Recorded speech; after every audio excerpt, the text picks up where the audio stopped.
Alright, so we have us a wig from AliExpress.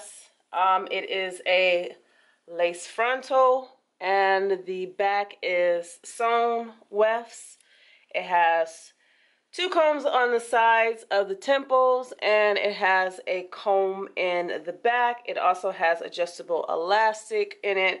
And actually what we're going to do with this wig is we're going to style it into a stacked bob. So that's what this tutorial is going to be. So the first thing that we are going to learn how to do is actually put it onto a wig head for styling.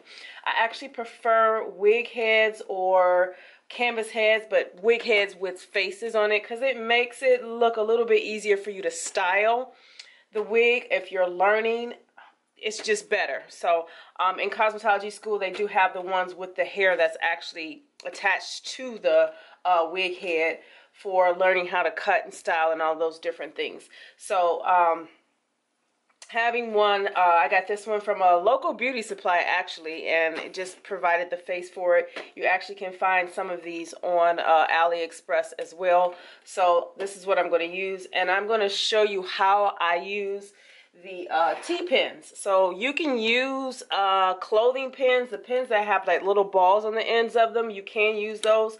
But I like the T-pins because they are a little bit more sturdier. So this is where I'm going to show you how you can put this on. So first we need to pay attention to where the actual center of this wig is, not the parting, but actual center of the wig. Because even though this is a center part wig, if you are using a wig that is parted on the side, you need to know where the center of the wig is and how to pin it correctly. So we're going to make sure that the hairline, the lace part, is right towards the front. And the first thing I'm going to do is I'm going to find where the closest center point is or weft is. And I'm going to put a pin right down in that point. So the reason why I do that is so that it doesn't shift in the top when you're combing and pulling at it. And then I'm going to pay attention to the side tabs, like where the lace and the elastic band meets, and I'm going to pull one side up just a little bit forward next to the ear. I'm going to lift the hair up, and I am actually going to pin downward.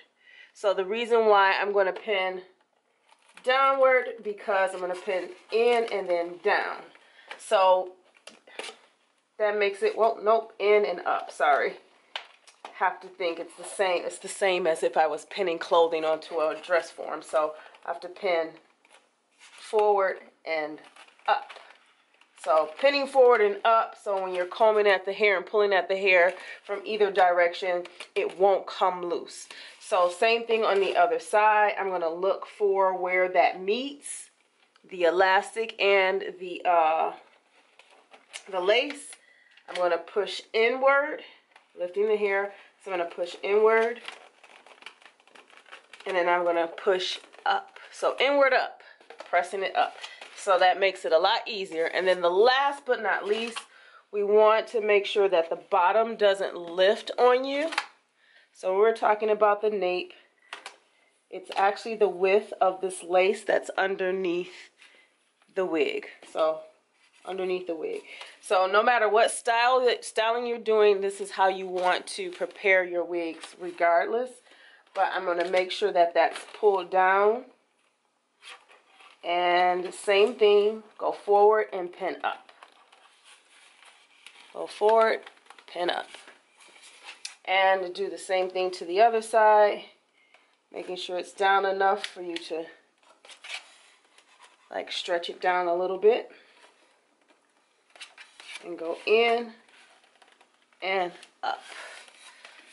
So that's how you want to make sure that your wigs are pinned onto these wig heads correctly and securely for all of the combing, the styling, the cutting, and everything that you're going to be doing. So these sides need to be done right. This is important, so you know you keep your lace on there as you're styling. And we are done from there. So that's how you prepare, or I want to say block your wigs onto a wig head for styling.